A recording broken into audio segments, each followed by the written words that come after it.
You're listening to the Brilliant Breakthroughs Podcast, episode number 44, with Greg Nicholson.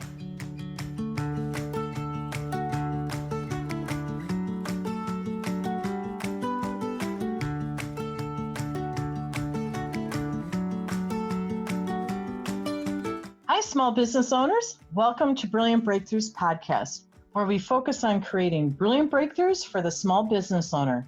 FYI, that's also the name of the #1 Amazon best-selling book for small business and entrepreneurship. The good news is you can find this book in paperback as well as ebook form. Just so you know which one it is on Amazon, type in Brilliant Breakthroughs for the Small Business Owner, and the subtitle is Fresh Perspectives on Profitability, People, Productivity, and Finding Peace in Your Business. And if you're listening to this after November of 2018, look at the pretty blue book because that's the one we're referencing in this particular episode. So rock stars, my name is Maggie Mongan, and I'm the anthology leader of this great book. That really means I'm the one who decided to pull a few folks together and play and bring something wonderful. And today we are honored to have one of the #1 best-selling authors with us to talk about your business's profitability. And this particular co-author is Greg Nicholson. Yay, the crowd goes wild. Thank you. It's a nice warm welcome. Yeah, welcome, Greg. We're so excited to have you here. I know you're going to help us understand a little bit more about what you do and why you do it in a moment. But I'd like to share, everyone, Greg's chapter is the second one titled, If Your Marketing Efforts Aren't Bringing in New Clients, Here's the 3-Step Solution. And Greg, you rocked it out. I mean, if people would read your chapter, they would have a really great idea as to what they should be doing, right?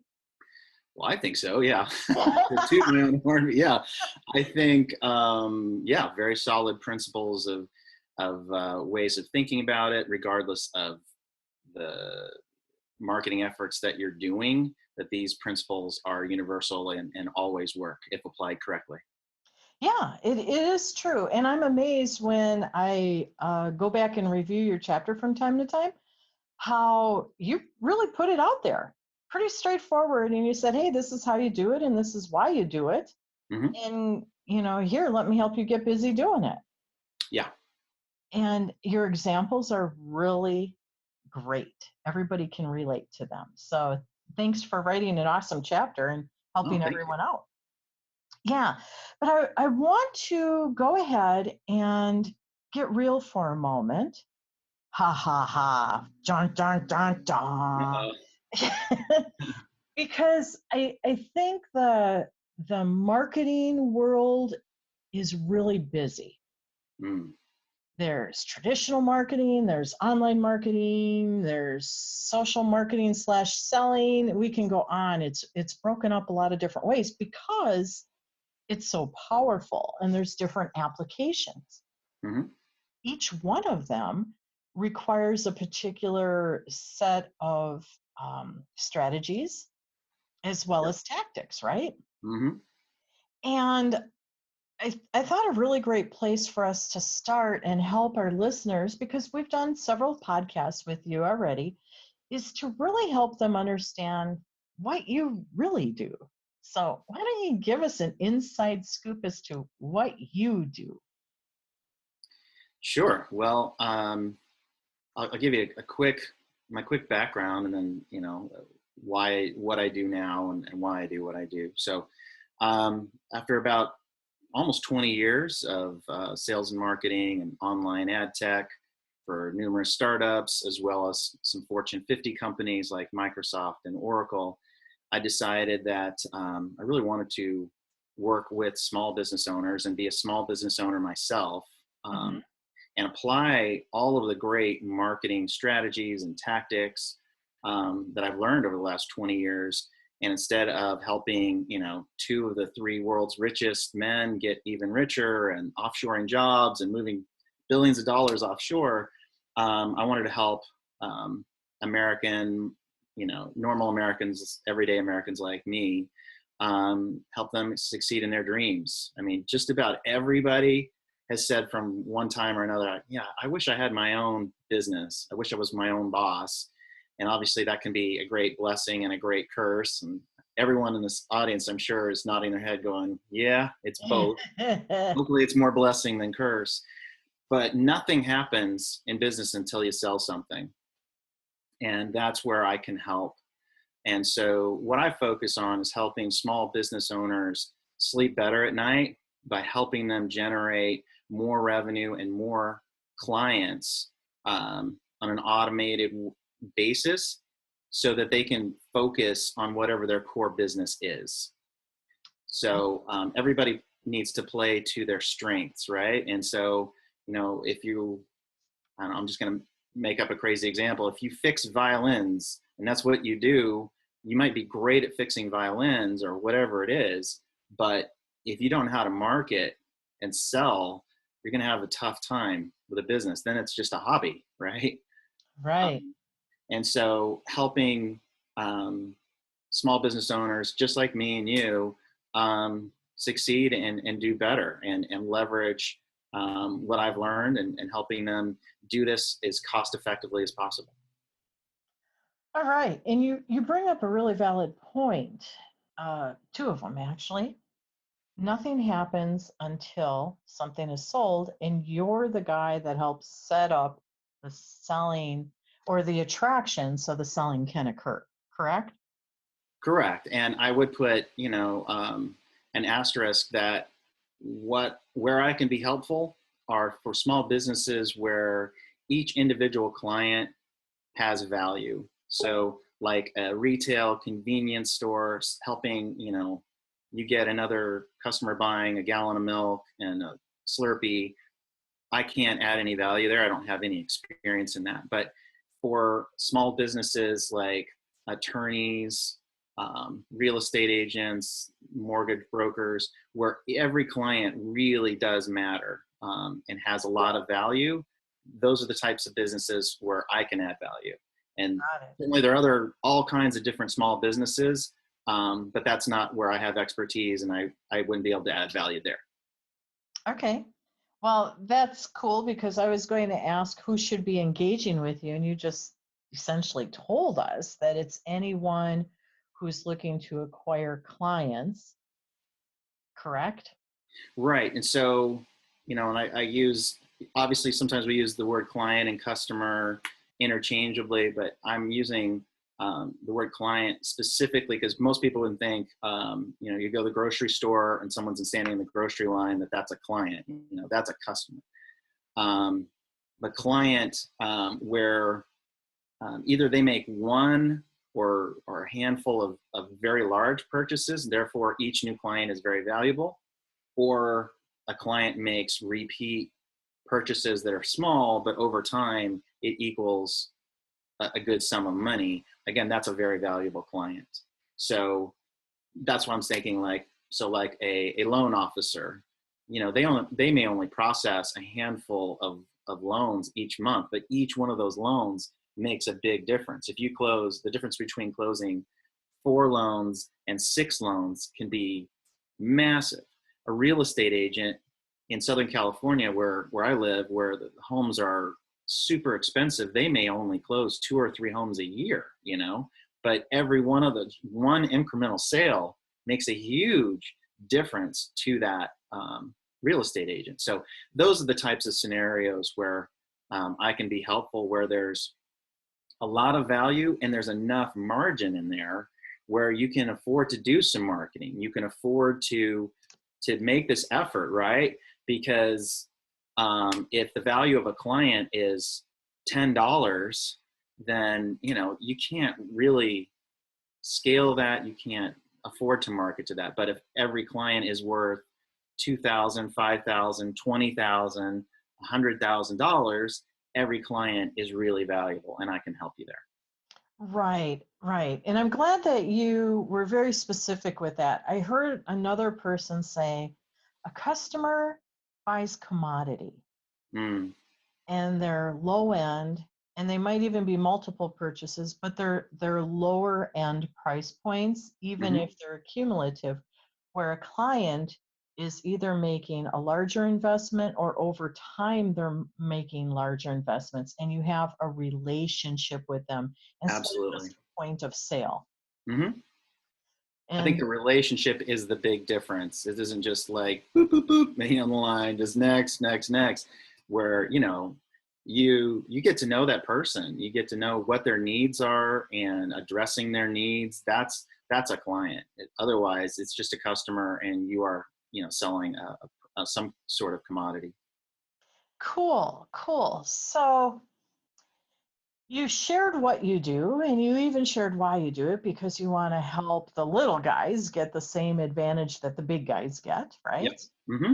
And who should do it, or who should engage with you, are people who have businesses who can afford marketing um, campaigns, correct?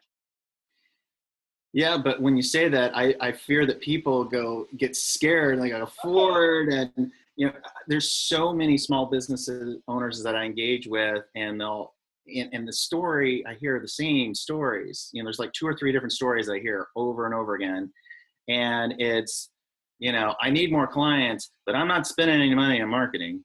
Yep, I hear it all the time too. Yeah, or well, we tried Facebook and it doesn't work, or things like that. You do have to um, almost nearly all businesses have to invest in some marketing, and I use the word invest because you are expecting a return. It's not, if you're doing it right, it shouldn't really be an expense. It should be an investment. That's why we talk about ROI. That's why we always start small and we test to prove it out in black and white. Is this working? Is there a better way to do it? Prove it out. Um, for all those small business owners out there, and there's a lot of people like me who say, I can help you with online marketing, hire me. Um, I would definitely recommend that you start small, do a test, and prove it out, because promises are can be cheap, but results are real, and you want proven, predictable results. Proven, predictable results. Now Yes. that starts to separate the conversation from the people who are saying, oh, I can do some Facebook ads myself, Sure. versus the people who want to invest in growing their business instead of getting a hit here and there and settling for that, moving into creating a consistent demand for their business. Absolutely. And, you brought up a great point. I talk to people like, well, my nephew's running my Facebook and whatever. Or we've tried different people. I would put it like this, that there's a lot of people out there who can run a marketing campaign, just like there's a lot of people who can drive a car, but not everybody's Mario Andretti. Got it. A Great lot of people example. can play basketball, but who's LeBron? Now, I'm not saying I'm LeBron or Mario Andretti, but um, it does make a big difference, beyond just the technical aspects of, which are complex and daunting, how things are changing on Google and Facebook and all that kind of stuff all the time, and it is annoying and a pain in the neck. But I know you've heard me say this a million times, but I'll say it again. What you say and how you say it is almost always more important than where you say it. And so, one of the differences that I believe I bring to the game is that I've helped close over $63 million worth of business in my life. And I believe I'm good at what to say and how to say it. And, but yeah, I mean, the tools are out there. There's nothing to stop you from running your own AdWords campaign or Facebook campaign or what have you. So there's a difference between the high school athlete, the college athlete, and the pro athlete. Right. And Gee, imagine this, that they get paid differently too. Quite a bit, yeah. There's a big delta between absolute zero in college and then what you make in the MBA. Right, right. I completely agree. The delta is there, and really that's what we're talking about. The delta being the difference of the change, right? Mm-hmm. Um, there is a huge difference between doing it yourself or having somebody who's tinkered with it Mm-hmm. versus having a true expert come in and bring forth their body of wisdom to your game. And I like the pro athlete concept here for people because I think sometimes we forget and we try to bootstrap too much.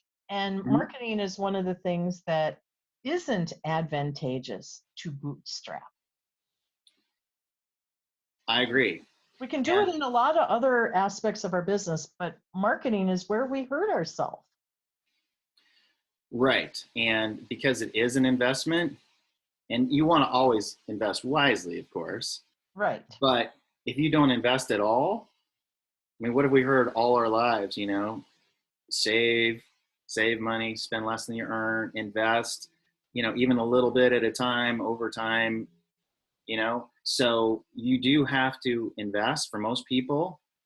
And small business owners, I know you've heard this a million times. Well, I just work on referrals and those, word of mouth, and that's great. Nothing is ever going to beat that. That's unbeatable. However, it is not scalable. Correct. Correct. And there's somebody that I pay a lot of attention to that's in Australia. And he calls the word of mouth referral business. Oh, I can't remember what he calls it, but I was like, oh, I was word of mouth for a very, very long time. And I took great pride in that, Mm-hmm. but it isn't scalable. No. It's not. And as successful as I have been with that, it doesn't take you to the next levels. It can't. So You can't just suddenly like, okay, I need to double my sales. I need 20% more sales. How do you get 20% more honest word of mouth referrals? You can incentivize that to some extent, but you really can't scale it. no, you can't.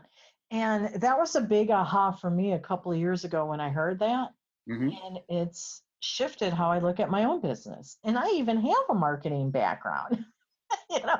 Yeah. So I was all like proud on the fact I had this word of mouth thing going on. And then I realized, yeah, no, it's so much. And that was part of my frustration had I not yet identified it until I heard him say it. Mm, that's So great.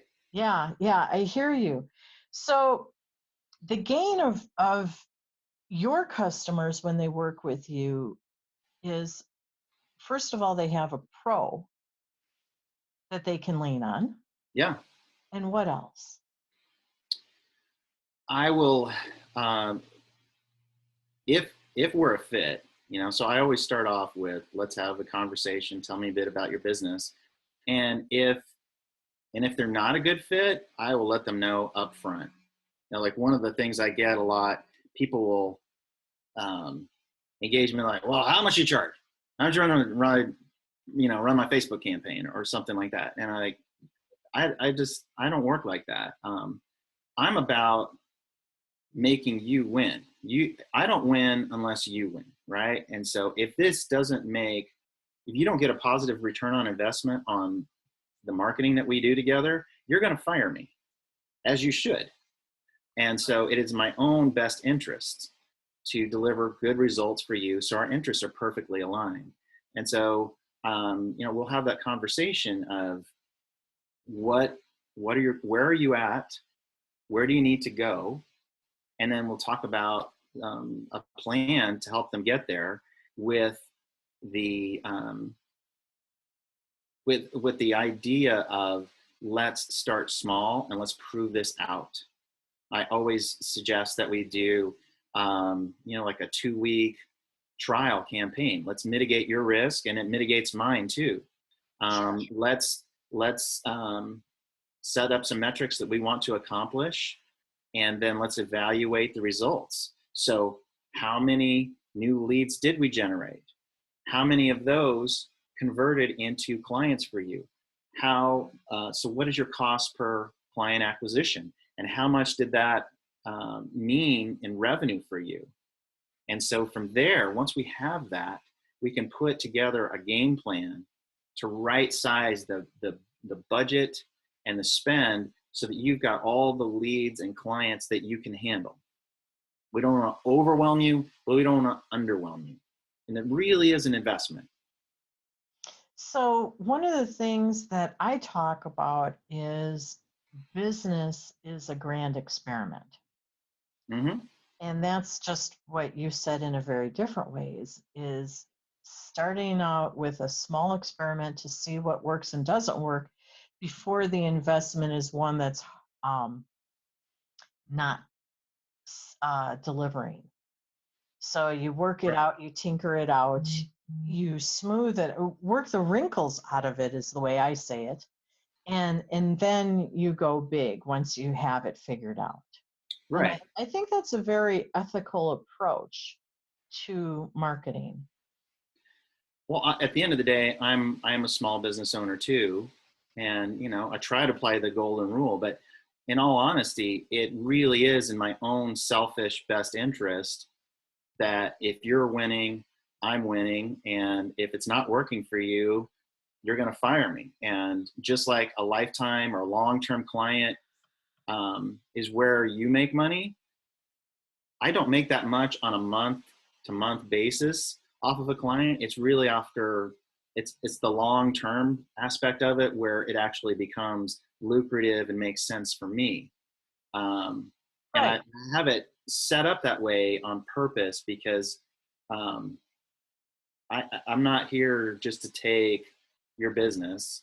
And that's why, the calls are like, how much you charge to run this? It's like, let's talk about your business. Let's talk about how much I charge. Let's talk about what you need. And, I would never advocate that we spend more than you need to spend. I'm trying to watch your bottom line. I can't claim I'll watch it as closely as you do, but that's my job. My job is to help you get clients in whatever it is that you do. And so you can just focus on that.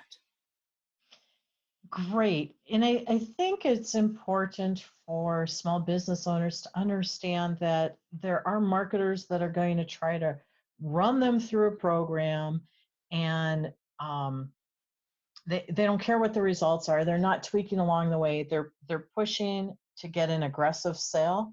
Yeah. Versus your approach of saying, hey, I'm going to partner with you. We're going to work on figuring this out. And I know the truth is you're putting a lot of work on the front end and they may not be realizing that. But as a marketer, I know that. Okay. Yeah. So you're sitting there with a lot of skin in their game. Yeah. As you said, you're invested, well, not quite equally, but significantly in their success. And I don't believe that a lot of small business owners understand there's a different type of marketing expert out there like you, Greg, that can bring this forward and truly be a partner with them because they're so used to the other type of marketer coming in and trying to just blow the doors off of everything and keep pushing them into a place that may make them uncomfortable if they're not getting the results that they're looking or their spend isn't marketing spend for the campaign isn't at the level that that person is pressuring them into being at. Whereas you have a very different approach. It's much more collaborative. It's let's work with what you got and improve it so we can then improve it again and again and again. And that is priceless. I don't know if small business owners know this right now.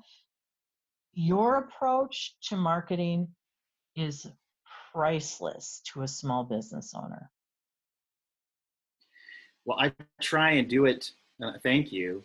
But I really try and do it the way that, when I was working for these other companies, those were certainly what their expectations were. I had to perform, I had to deliver. And it wasn't just about getting a paycheck, and I've got this, and I'm just running it for X dollars a month. It's really about delivering the goods, and over and over again. Cool. So right about now, I imagine some of our listeners are like, oh, gee, how do I get a hold of Greg? So let's tell them a way or two to get a hold of you, because you really do have a solid approach to marketing for small business owners. So how do we get a hold of you? Yeah, well, certainly through the app that we have. You can always reach me through there. My website is elevate-business.com. My email address is greg@elevate-business.com. All right. We're going to keep it simple. Yeah. Greg and I have visuals right now, and he saw me go, don't even bother giving your email address. That's why we're chuckling. Keep it simple. Okay. So the app I'm going to share in a moment, but let's do your website address again, because those are the two ways that our listeners can come to you. Sure. So, elevate-business.com. Love it. Elevate-business.com. That's pretty it's Elevate Business. I'm here to elevate it. Okay. Well, that's what everybody needs. So I imagine you're going to just be bombarded now. And everybody's listening to you. Cool. Well, it's been crazy. I don't even know if you know this, but I have recently been getting on political campaigns. So I'm working on several congressional campaigns, as well as chairman of a state unnamed political party. I will keep everything unnamed. Yeah. So, so all the things that I've been learning in business and in small business, now applying also in the political world. So 2018's been a heck of a year, and really excited to help anyone out there who needs help. Let's have a conversation, and if I can be helpful, great. If I can't, that's okay too.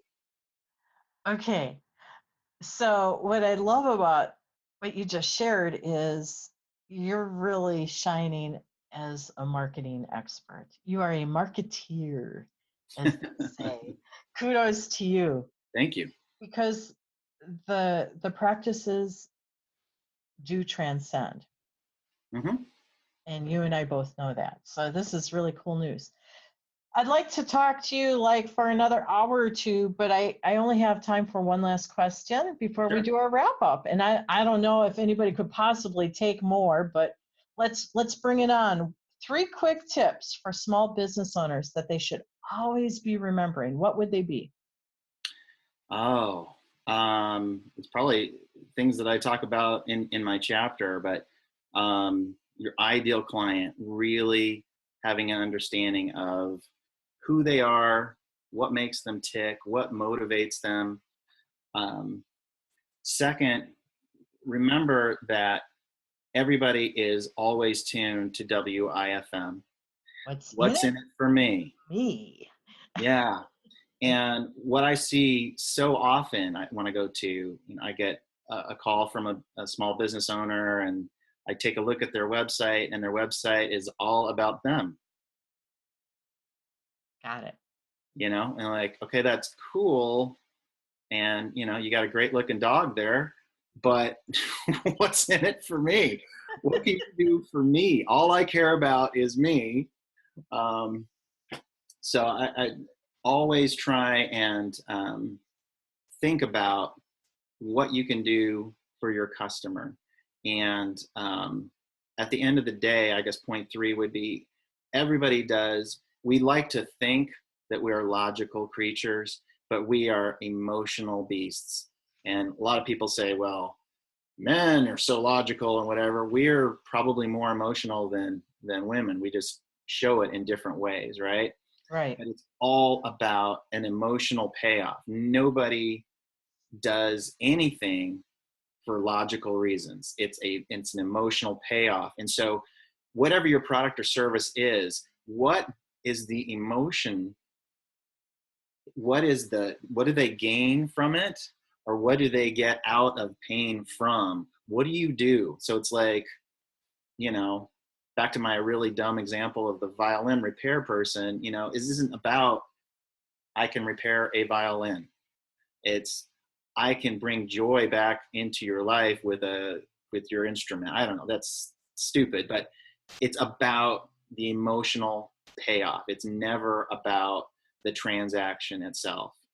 And that's a huge part of the marketing puzzle, is figuring out what is the emotional payoff for your customers. Why should they do business with you? What's that emotional payoff that only you can deliver?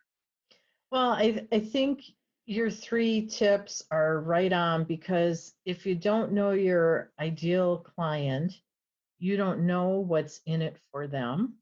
Right. And you don't know their emotions. So they all play with each other, play off of each other. And effective marketing, that's a great place to start, just with those 3 points.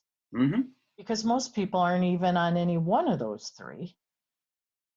And yeah, and they need to be. So bravo, yeah. Thank you for keeping us on the straight and narrow. You bet. Thank you.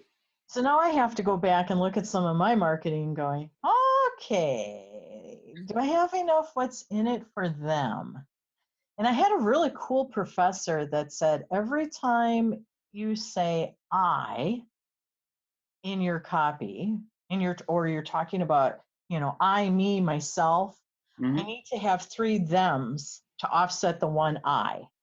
And that has always helped me, even with my clients when we're reviewing their copy, to make sure that it's more about who is reading, who they're trying to attract, the other. Mm-hmm. And you just nailed it right out of the gate here. So thank you. Thank you. It was a lot of fun today. Yeah, we know why you're awesome. Okay, so listeners, love to share more with you. Go back and check out some of the other podcast episodes that Greg has gifted us with. One of my favorite is about the house is on fire. Oh, oops. You'll love that, because he nails it. And I've shared that, by the way, Greg, I've shared that with many folks. It can be that simple. Right on. Yeah. So if you want to know more and learn how you can engage with #1 bestselling author Greg Nicholson, start by reading his chapter. It's the 2nd one in the book, Brilliant Breakthroughs for the Small Business Owner. And gift your business's performance by accepting the invitation that he has on his author's page, because he's offering a complimentary marketing session to you. Hello, a free marketing session to look at where you're strong and where you have some gaps that you need some help with. Take him up on that. That's on the author's page at the end of the chapter that Greg wrote. Plus, he has all sorts of other social media handles for you to connect with him on as well. And here's something really cool. Right now, you can see everything about the book and how to get a hold of it, and Greg Nicholson himself, by going to the Books app, Brilliant Biz Book. That would be Brilliant Biz Book. I think we just had a little glitch in technology. That's okay. We can make it work. The Books app is Brilliant Biz Book, all one word. Download it and check us out. And when you get there, click on Ask an Expert, and you'll see Greg Nicholson's name. Click on it and type in a question, and I bet he'll reply back to you. Pretty cool bonus, huh? Yeah. Yeah. Promise you'll respond back, right? I will. Okay, absolutely. Cool. If you're nice. I will, of course. Okay. So we want to say thanks for your time and wisdom sharing today, Greg. Thank you. My pleasure. Yeah, you delivered it again. And thanks. Listeners, we appreciate you listening to Brilliant Breakthroughs podcast, where you learn about how to create more brilliant breakthroughs for your small business. Shine brightly until next week.